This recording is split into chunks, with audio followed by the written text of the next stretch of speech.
Hey everybody, welcome back to the Help Me Parent podcast. My name is Kiley, and with me, as always, I have Dr. Ellen Moore. Hello. Hi, good morning. And today we have a special guest, Phillip Moore. Hello. Hello. Welcome back to the podcast. Thank you. You were here on our dad episode, and we brought you back. Oh, wow. I'm very honored. Thank you. Yes. So just go ahead, introduce yourselves, talk about how long y'all have been married, kids' ages, grandkids. You want me to? Okay. We have been married 35 years, and our kids... 34 happily. Yeah. Do you love that joke? Well, yeah, because I'm the one that It's not a said joke. it It's was true. the first year was not fun. We have a son who is almost 30 and a daughter. Do we still say our kids' ages at this age? I don't know. I mean, They're both married. In their There 20s. we go. Yes. In their 20s. Josh is about to not be in Yeah. his 20s. And we have one grandchild, a granddaughter who is almost 2. wow. I know. She's amazing. She's amazing. She is. And then you have a puppy at home. Oh, Lord. We'll let Phillip talk about him. Yeah, we have Gunner at home. He's a little over a year. Aw. And he is winning Ellen's heart. Slowly. Well, today we've been, it's Valentine's Day. Yes. Happy Happy Valentine's Day. Valentine's. So I have a little game as an Uh-oh. icebreaker. Oh, boy. It's just, we did it with Courtney and Christian when they were on like our 3rd episode. Oh. So it's just a not so newlywed game. Oh. It's super okay. easy. 7 questions. Okay. Okay. Who is the most talkative? Really? Uh-huh. You're the silent answer. Is that work, home, all the time? I say both and. Yeah. Yeah. I think, yeah. Yeah. I'd say my talkativeness is more like consistent, and his comes in spurts. Oh, Yeah. There Yeah. we go. Okay. Who is the most organized?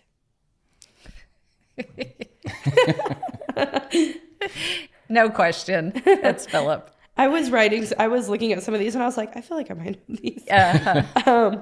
Who is the first to get up in the mornings? Definitely her. Really? Yeah. Yep. Do y'all ever like get up at the same time or Not if we can help it. Hardly ever do we get up at the same time. no? No, there's a rule in the house. She's in the shower first. There you go. Yeah. That's how it works. All right. Who was interested in the other first? That's a long story right Yeah, there. But that is. Definitely it was Ellen. She had us on the radar first Nice. when she was For clarity, I was 8 and he was 10, and I thought he was so cute. Wow. And the cameramen are dying right now. They're like, Y'all don't think I'm cute? Come on. He had curly black hair, and yeah. So I definitely and then as we got older, my family moved. We were 8 and 10 when we met in Oklahoma. My family moved when I was 11 to Texas, and but when I was 13, I vividly remember this. Hadn't seen him, anything. Our parents were friends, so they would talk, but at 11 and 13, yeah. who keeps up, you Yeah. know, there were no cell phones or social media. None Yeah. of that existed. So anyway, vividly remember when I was 13, I felt like the Lord spoke to me and said that I would marry Phillip Moore. I told one person at that time, and however many years later, I was 21 when we got married, so 8 years later, Wow. it came true. And the one person I told after he proposed, she was one of the first people I called and said, "Do you remember me telling you this?" And she's like, "Yes." It took me a little longer to clue into everything. It's just short on the uptake. Took him longer to like me. Thanks. He was sugarcoating. Yeah, exactly. There you go. So when did y'all officially start dating? Wow.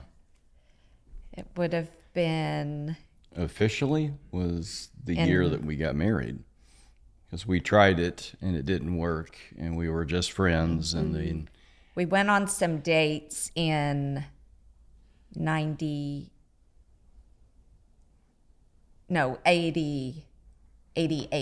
1988.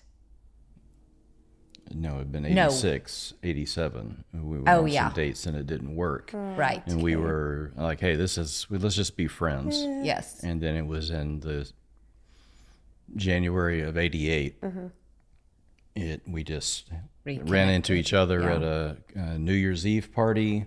Hey, you want to go get some coffee? And we just started casually connecting, getting together, and then Which I just realized, Valentine's Day.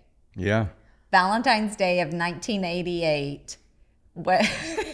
So It was so funny because I had just broken up with a boyfriend and I got roses from the guy I just broke up with on Valentine's Day and roses from Philip, who I was just starting to date. wow. Okay. Let's see who won. Yeah. See who won. Yes. This is my favorite episode already. Yeah. I love this. So we started dating Just in chat all January. day long. Nobody else cares about this. Got dated and started dating in January, got engaged in July, and married in December. Yes. So once we figured it out, Yeah. once I should say I figured it out, There you go. it didn't take long. There you go. Yeah.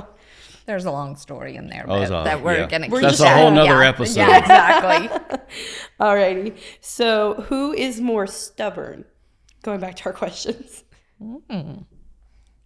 I'd say that's a toss-up. We can both dig our heels in Okay. pretty hard. It depending on what it is Yeah. and how strongly we feel about it. Okay. Yeah, I would agree. I like that. And last question. What is your favorite thing about one another? Oh, boy. My favorite thing about Ellen is her selflessness. She is one of probably the most selfless person I've ever seen. That shows up in our marriage, shows up with our kids, shows up in her ministry role, what she does, shows up in our neighbors. I mean, she just gave of herself for Valentine's Day. She put all these boxes together of goodies and just gave out to.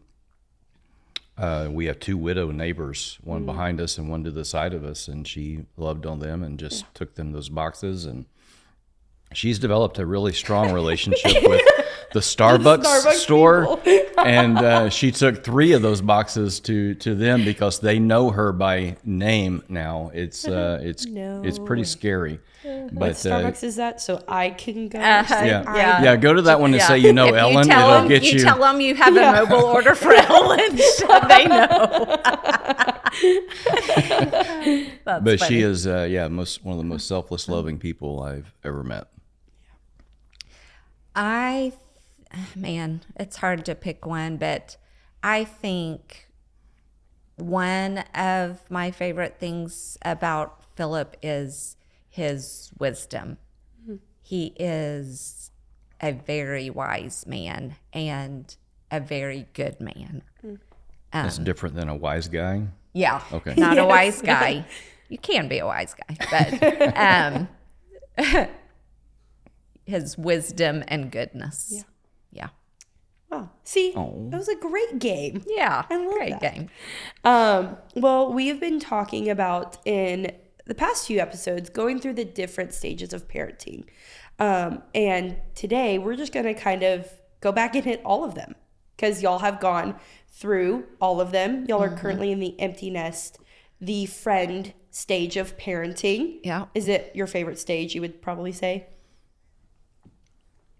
No, we enjoyed all of them. There's something great about every stage. Yeah. There's something great and there's just something challenging about every one of them. Nice.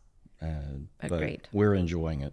Good. Yeah. Definitely. It's definitely worth it. It's something to look forward to. Yeah. If you do it right. If you do it right. So if, in regards to your marriage in each different stage, how did you continually make your marriage a priority? Like where, first of all, for anybody who hasn't tuned in, where does your marriage rank in your priorities, or where should it rank through the stages? It's right there behind our relationship with God. And I think one of the things that helped me early on, I think it helped both of us, is we had some counsel very early on in raising kids that this relationship was the priority over our relationship with our kids. We made a joke about it, but our kids, even to this day, early on to this day, they know they'd ask, who do you love more? They knew the answer. Daddy, who do you love more? It's mommy. Because they were asking like me or my brother Right. or me or my sister. Yeah. But And we're like, I love your mommy, And I think that was the thing, is like, this was good before they came along, and you're a good addition to this. You're not the center of our lives now. And I think us having that challenge and that motivation early on, it helped us to keep that a priority and model that for the kids. So I don't remember who it was that told us this, but they were like, the two of us, we are already a complete family. Kids did not complete our family or make our family. They were a welcome, lovely addition to our family, but we were already a complete family. Yeah. And so we just intentionally kept that as a priority. And I can't remember who we heard it from or whatever, but I remember the challenge that I took on was the most loving thing, the best thing that I can give my kids is a strong relationship with their mother.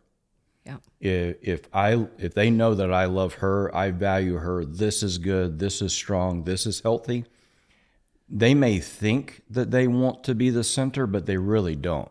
What they really need is to know that dad loves mom, mom loves dad, and that creates a security in the house that even as a kid they're not gonna be able to articulate or put their finger on, but it blesses them. And that was, to me, became a challenge of, I love you and you are a priority in my life, but you are not before your mother.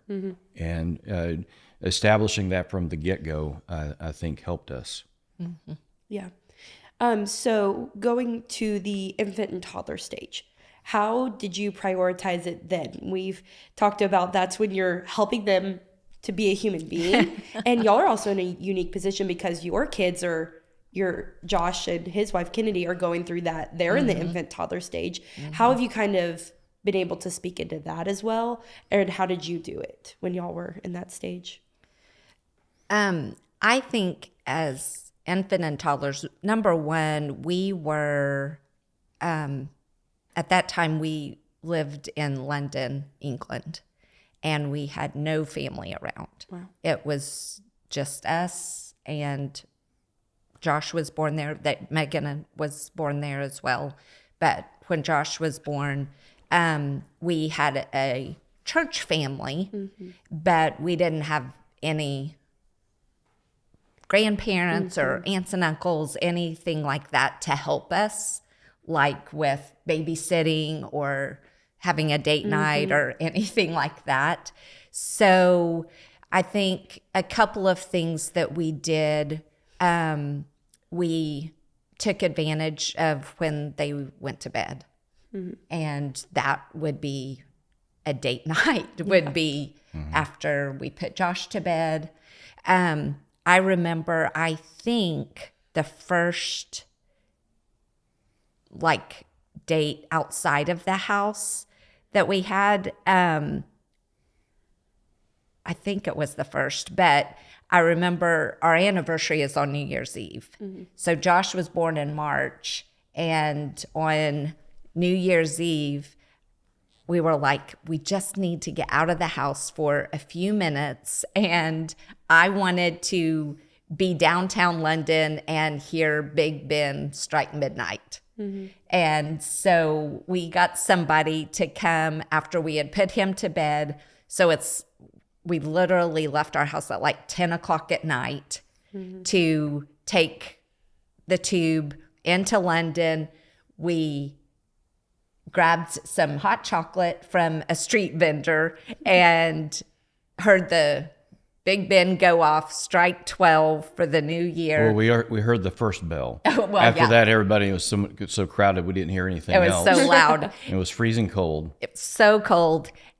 After the 12th strike, we turned around, got right back on the tube, went home. I think we were gone like 3 hours. But it created this memory Yeah. and this moment. So dates in that early age were not a night out, dressing up, going anywhere. It was taking advantage of moments and finding ways to. Yeah, and persevering. I mean, we could have taken the attitude, well, hey, we're just going to sit here and do nothing. I remember very clearly that we were like, hey, we like to get out and go, and we would. But I remember early on really figuring out, hey, with a baby, this is a massive undertaking. To get him ready, to get everything loaded, to get him fed, to get his changed. I'll never forget. We was like, hey, let's go to the mall. We haven't done that in a while. It was like the first outing, and we did all this work to get him ready. We got him in the vehicle. We drove to the mall. We got there, and the first thing we had to do was he had to go and be fed, and he had to go and I'm sitting there, waiting on all this. But realizing this, we can either just sit at home and do nothing, or this is our new life. It's not as free flowing as what it used to be, but we're going to press on and enjoy life and bring him along with that. And we had the same thing with Megan. It's like, hey, we're still going to do stuff, but it changed a little bit, Yeah. So, yeah, I think that it was finding ways to do it. I think it's easier at this stage to kind of have a date with them. We would go on walks, we would go to the mall, things like that, where if they're asleep and you're pushing them in the stroller and we could walk and talk, that was a date. Or, like I said, at home after they went to bed. So keeping it simple, and I think it helped us just to not have these unrealistic expectations of what a date had to look like. Right. It didn't look like it looked before. Right. And we just had to adjust to that. Yeah. Would you recommend for people who do live near family to rely on them or reach out to them? And how do you balance that relationship? Absolutely. Yes, I think take advantage of that.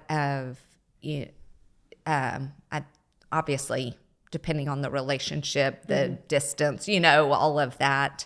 I just had a conversation yesterday with our daughter-in-law. They had asked if they have a wedding to go to next month, and said they live about 4.5 hours from us.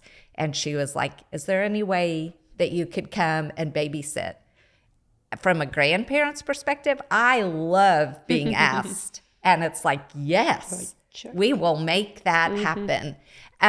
So I definitely wouldn't be afraid to ask. And that's what we've told them is ask if we can. We may not always be able to say yes, but if we can, we'll be there. It can be a win-win situation for the grandparents and the couple. So definitely. Yeah. So during school ages, kids are a little bit older. They're at school 8 hours a day, but you're also still have the nights where they're there. You can't just leave them. So how did you prioritize your marriage there? How did it change a little bit? Find a great babysitter and be willing to pay for it. I mean, we had a friend of ours who kind of was just a real aunt to them.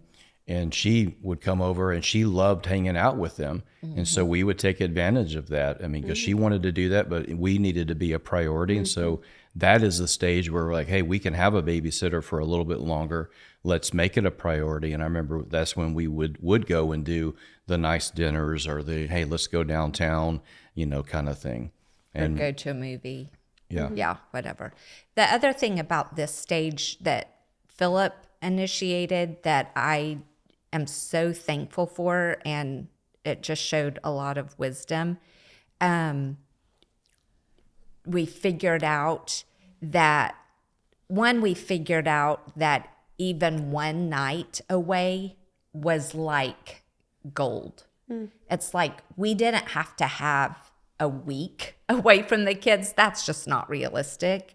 But one night away just did something for us. And so we would sit down and plan about 4 times a year, once each quarter, for one night away. And it would be, somewhere where we would drive maybe an hour and stay at a bed and breakfast or something like that. And we had Fridays off. So we would often get them off to school on a Friday. We would take off and be gone Friday night, come back sometime on Saturday afternoon or evening. And that was just super helpful for me as a mom and for our marriage. But correction, we left them with somebody. Yes. Yes. See ya. Yeah, we had somebody would pick them up from school and keep them overnight. Yes. If I assume could partially be grandparents, family members, if it wasn't, how could you find those people in your life to entrust with your kids because I feel like that's a lot of fear of parents today. It's like, I can't let my kid be with just anybody. So how do you kind of find that village, or how do you find anybody to be able to do that? Yeah. We found ours at church. This girl that Philip's talking about, she was a young adult, single girl, about your age, early 20s.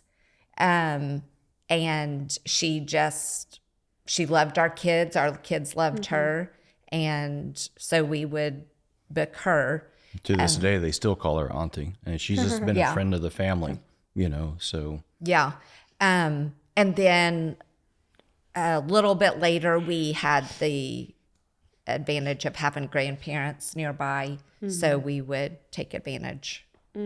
We took advantage of them too. Yeah. I love that. I mean, that's what I do. I love helping out and watching kids, and I've done it for a week before. Yeah. We joked single parented for a week. Yeah. But it is fun to find, and you can find those people at church. Yeah.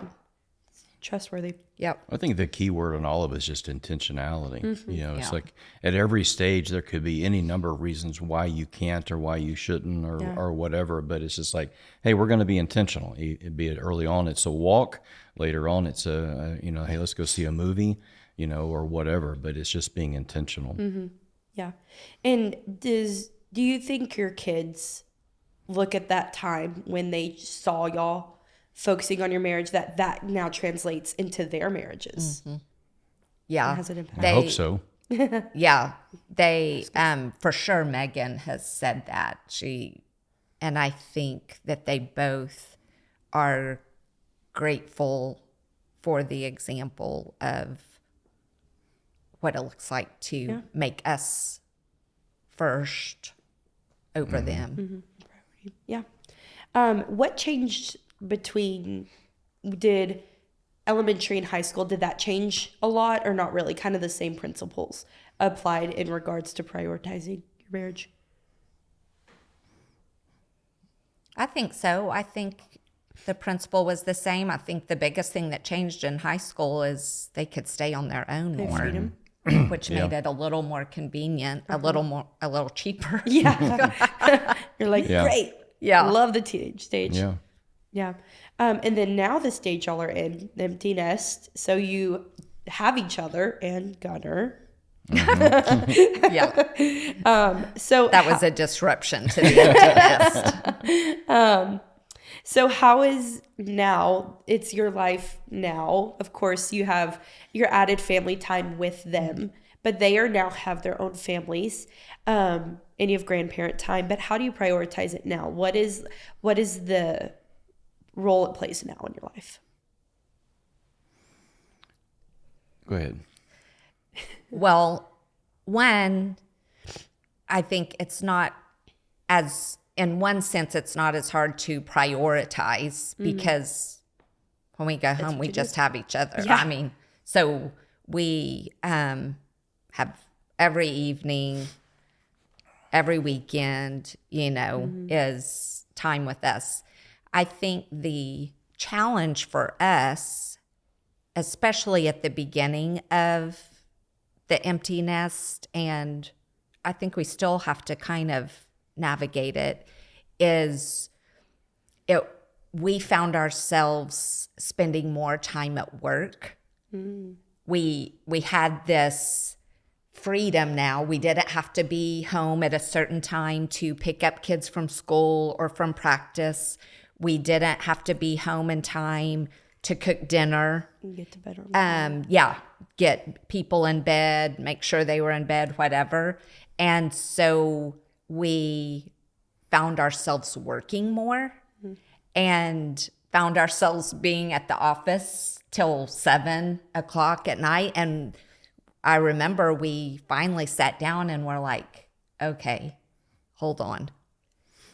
This isn't necessarily how we need to fill our time all the time. That we still had to have intentionality with connecting with each other, making time for each other. I feel like there's always, and I don't know if it's just the nature of life or there's also an enemy who wants our marriages to not be healthy, but there is always some other entity screaming for your attention. Be it kids or job, or it could be a hobby, it could be other relationships, whatever. And if you're not careful, you can lose that or listen to those during the empty nest. Yeah, and I don't know exactly where you're going to go next in the next season of life, but one of the things that enters into the empty nesting, all right, you got your kids out of the house, but then you have a season where then you start to engage aging parents, and both of my parents have passed away a few years ago. Ellen's parents are they have health issues, things that they're getting older. So that then becomes another factor that starts to pull kind of from the generation before you. You start finding, hey, we've got to help here. We've got to be a part of this, and it just is another responsibility. So even with that, it's an intentionality. I think the thing for us that we've had to navigate is you still want a parent, you want a grandparent, you also want to be supportive to your parents. And for us, you can get lost and consumed in all of those still. But like Ellen was saying, not just with work, but with the different dynamics of family, we have to sit down and go, where are we in all of this? And I remember, I should have a better memory of who told me this stuff, but it was so long ago now. But I remember the challenge too of somebody saying, the important thing when you get to an empty nest and your kids are out of the house is that this is still good, that you've been sowing into this for all of those years, so that when they are gone, you're not looking at each other going, who are you? I don't really know you outside of the context of these kids that have been running around and now they're not here. So what is this? I don't think we've experienced that. And I think that was because of the intentionality. But I've found in every season of life, we've had to be purposeful about sitting down and going, all right, how do we figure this out now? And when the kids were younger, sometimes in grade school, junior high, high school, we almost had to do that by semester. We had to sit down and go, okay, Josh has now got this schedule, Megan's got this schedule, and so how does that? What do you need? What do I need? How does this work? Where do we find each other? But I think to every, there's seasons to every aspect of life, and understanding the season and the demand, and how does this get prioritized in everything else. Does that make sense? Yeah. Yeah, It's not like you took an 18-year pause in Right. between where no Right. kids to Yes. them being out of the house. It's like continually going through it. Yes. Yeah. And that was true even in college, because in college, Josh went to Texas A&M, was in the Corps of Cadets. So during football season, we were there every weekend for his activities with the Corps, for March In, for all of these things. So that took up our weekends for a while. So yeah, every season brings its things and competing opportunities. And so you just got to keep circling back, and Philip's really good at that.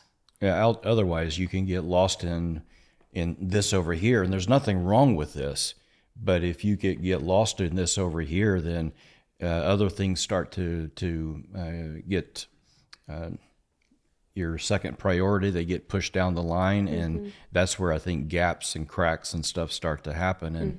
And I think we've been able to, not obviously, definitely not perfect at it, but we've had to sit down and go, hey, let's talk about this, and not just assume that this is okay or that this is norm. And just because this is a good thing, it doesn't mean it needs to be consuming us, and it's real easy, I think, for parents to get locked into that. Well, I got to take Junior everywhere. I got to do all this, and everything's about him.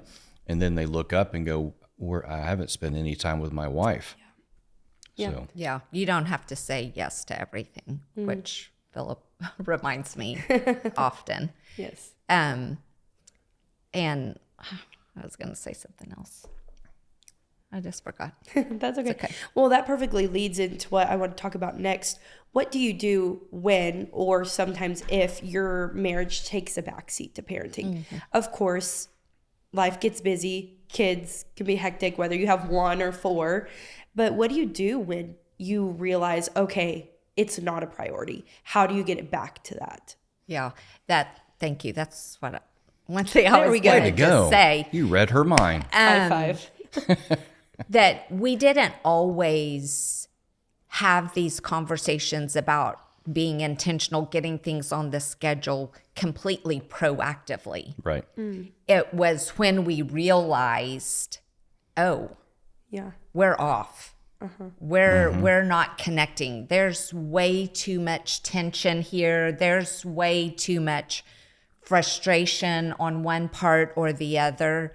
And it's like, okay, let's sit down, look at where we are, and how do we get back to that. So We've actually looked at each other, and it's a hard conversation, but we looked at each other before, and again, not proactively, but maybe reactively, or seeing where everything's at. We've looked at each other and say, I know Ellen has looked at me and said, I don't feel, I feel like I'm second fiddle, or I'm not your priority right now. Not maybe in those words, but that's what she communicated. And I would have the open door to say the same thing to her, and not in a vindictive, corrective way, but just kind of blaming. Right. But just kind of like, hey, I don't feel that right now. And then that gave me the opportunity to go, I need to figure out something to communicate differently to her, so that I can communicate correctly and make her feel that priority. But I think just calling it out and going, hey, this isn't going well right now. yeah. Before it goes too long. Yep. Having the conversations and be willing to either say, hey, can we talk? Because something's off, something's not working. And Yeah. What would you say to, say, husband and wife are having that conversation right now, and one of them just isn't really receptive to that? They're kind of going to the, oh, you're blaming me, or I didn't mess up. Like, they kind of take the defensive. What's kind of some advice you would give to how to navigate a situation like that? I think one of the things that I would say is The only person we have control over is ourselves, always. That's what we teach our kids, and that's what we have to tell ourselves. Yeah. We cannot change somebody else. We cannot make them do what we want, when we want, how we want. And so I think one of the things that we can do is if we were, and hardly ever was Philip not receptive, but in that scenario, rather than me looking at, well, this is what I need from you, if I would switch that viewpoint and say, what do I need to do differently? How can I both meet a need in him, whether he's expressing it or not, and have it help meet a need for me is, rather than, why don't you ever plan a date night anymore? You never plan anything. So why don't I plan something and say, hey, could we put on the calendar, what's a good night for you? I'd like to plan something for us to do.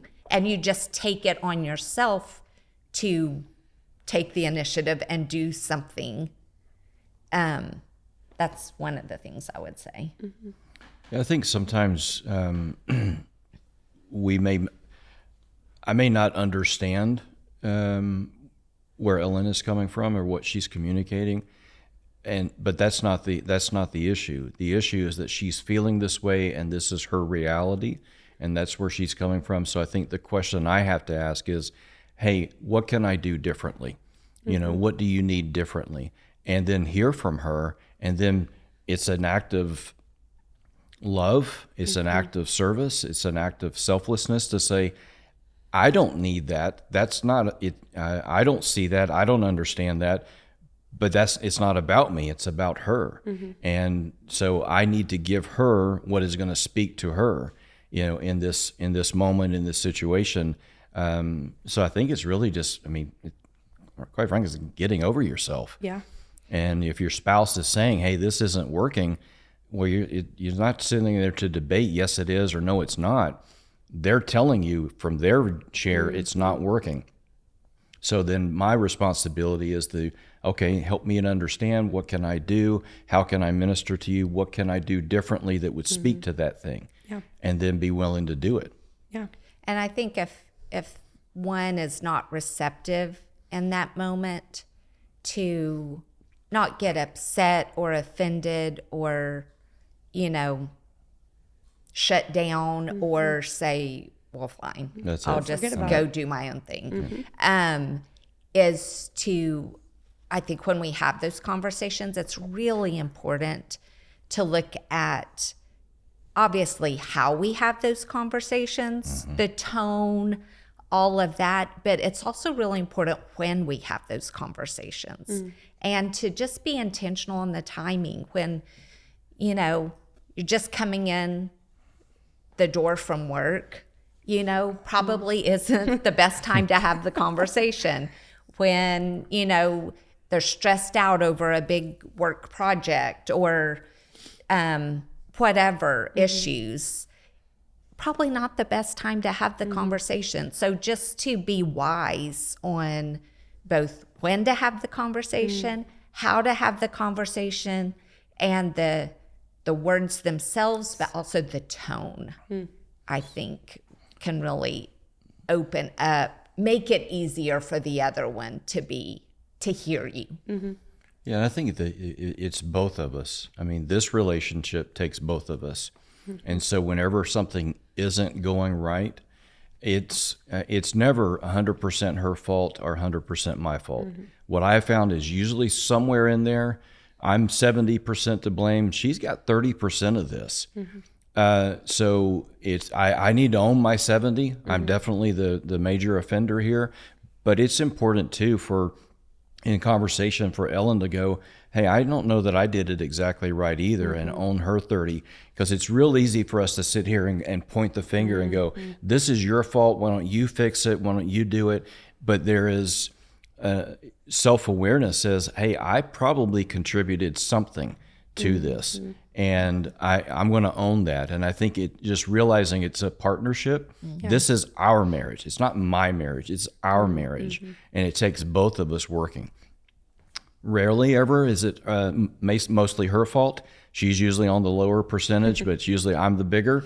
But owning whatever that is and being willing to say, hey, I'm gonna take the part of the responsibility here as well. Yeah. And I think one other thing that, again, this may have been even from premarital counseling, but whoever it was told us that if you think marriage is 50-50, you're wrong. Marriage is 100-100. And I am responsible for giving 100% of me and my energy and efforts to this marriage. Yeah.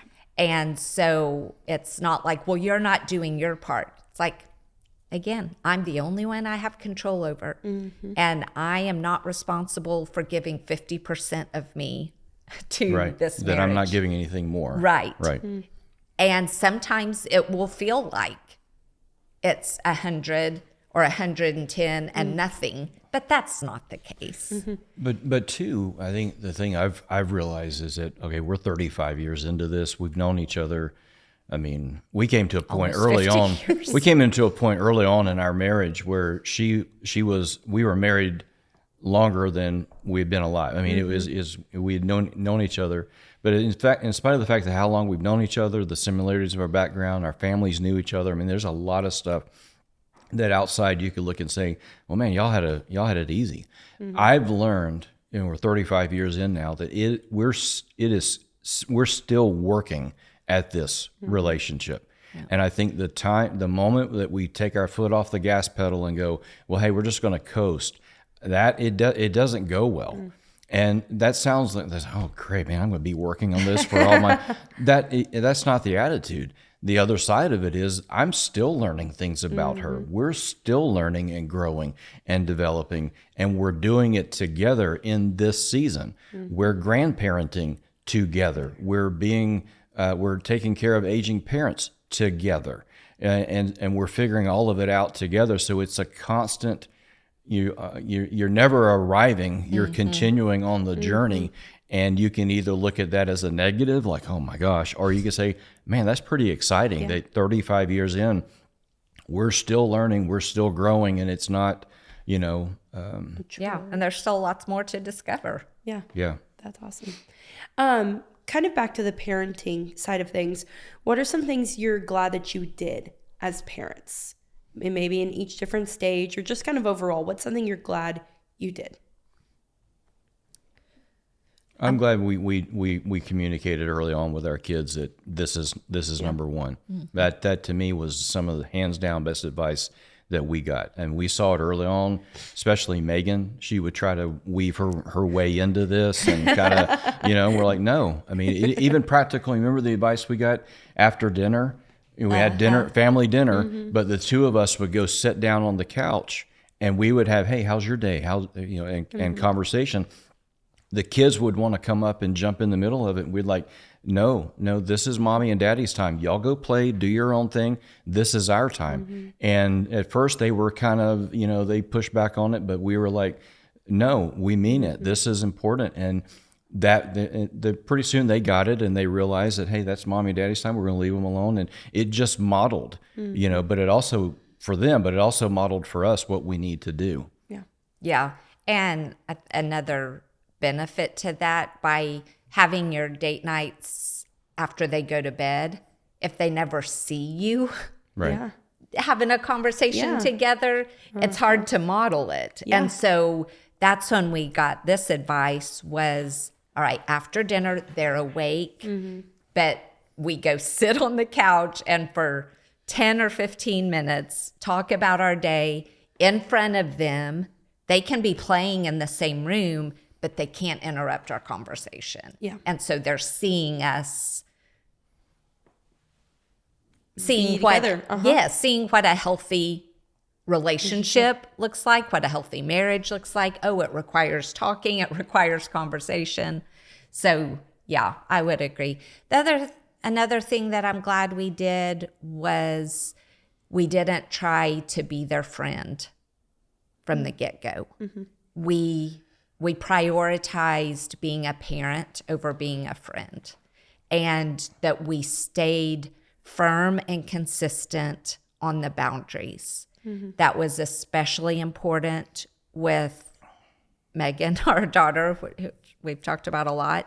But I'm so glad we paid the price early and didn't have to pay the price late. Yeah.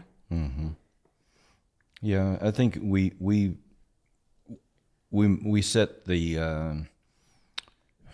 I don't mean this wrong, but we showed them, hey, this is what it means to be in our family.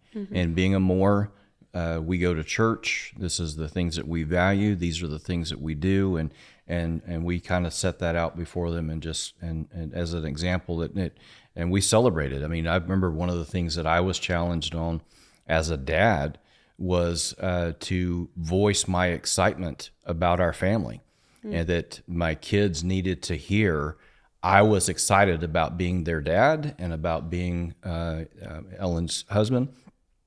And so I took that on, and I celebrated that. We'd be going driving down in the car, around in the car, and I'd be going, man, I love being a Moore, and I love our family.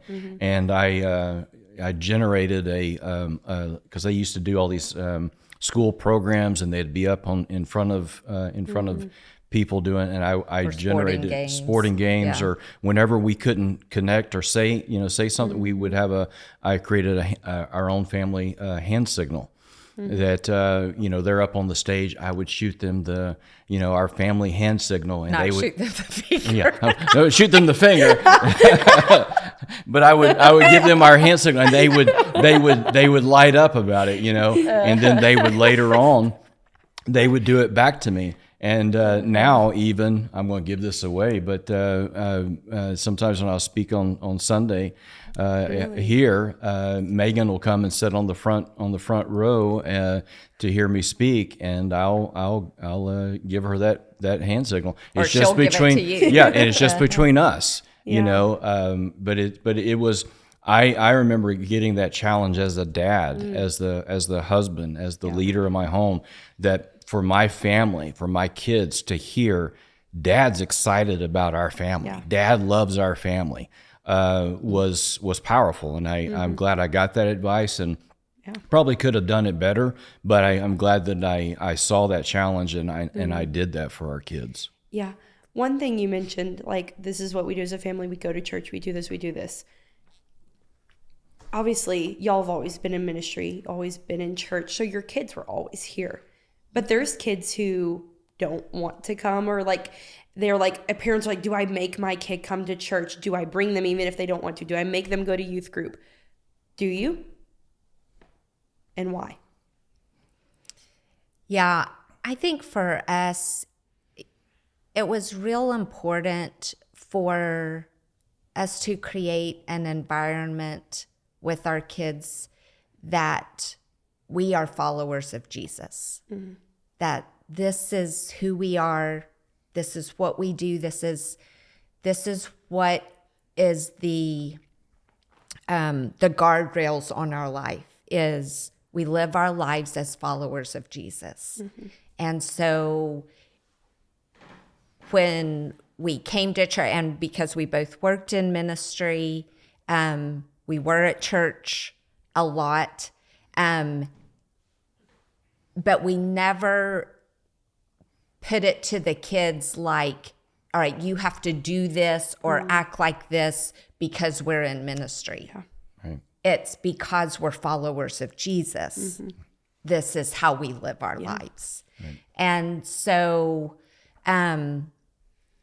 because we're followers of Jesus, and because you're a Moore, we go to church every Sunday, and we go to church every Wednesday. And so it really wasn't an option. It was never a question, I don't know if they ever asked if I have to go. It was just an expectation. They didn't maybe always like going, but I think for the most part they did, because it was just who we were, and it wasn't a have to, it was a get to, Right. and a want to, and just kind of, this is who we are and what we do. Yeah. It starts with the parents wanting that, to have that relationship with Jesus, and then reflecting it for the kids. Yeah. And it wasn't because, well, people expect you to be there, or it was none of that. It's the right thing to do because we're followers of Jesus. Yeah. That's great. Do you have any closing advice for parents in any stage in regards to their marriage or in parenting? Something you've learned along the way? I think for us, mainly more so when we were the empty nesting, and Josh was in and out of the house. He was at school, coming back home, but we realized we had somebody give us this advice that we're rookies at this stage of life, and cut ourselves some slack, cut our kids some slack. We're trying to figure this stage out, and I think that's the thing, is there's no such thing as a perfect parent. So you're not going to get it right every stage. We certainly didn't. We've made mistakes, but I think that you're rookies at whatever. You've never done this before, so you got to figure it out. You're a rookie. You got to figure it out. So give your kids some slack, give yourself some slack, but that doesn't mean you give up and you like, okay, well, I'm not going to do it. A rookie says, I'm new at this, so I've got to work harder, and you'll get better. And I think that's the thing, with some intentionality, with good conversation, communication, commitment, you can get better at it. But just because you don't get it right to begin with doesn't mean that you give up, or you're a bad parent, or you have bad kids. You just have to say, hey, I've never done this before, but I'm going to get better. With God's help, I'm going to get better at this. Yeah. And I think one thing I would say is, we talk a lot on the podcast, about discipline and training and the strong-willed child and all of that. And like I said, one of the things I'm glad we did was help, especially our strong-willed child, early. But I think equally as important is for those obedient, compliant kids to be intentional, just as intentional with them and with helping them become who God created them to be. And I think I could have done a better job with our oldest, with Josh. He was compliant, he was obedient, he was respectful. So it was easy to think, oh, he's good. And he doesn't need anything. And I could have done a better job of really drawing him out more and helping him discover a little bit more about who he was and how he was wired. So I would say to not overlook or think it's not just as, doesn't require the same amount of hard work and intentionality with those obedient, compliant kids as it does with the strong-willed kids. Right. It takes just as much work. Some of it's harder than others, but it does take work. It's a different kind of work. Yeah. Well, this is a great conversation. Thank you guys for being a part of it, for sharing what you've learned in your different stages. And still learning. And still learning. And still learning and still growing. Thank you guys for tuning in. Just remember that you can parent and we can help.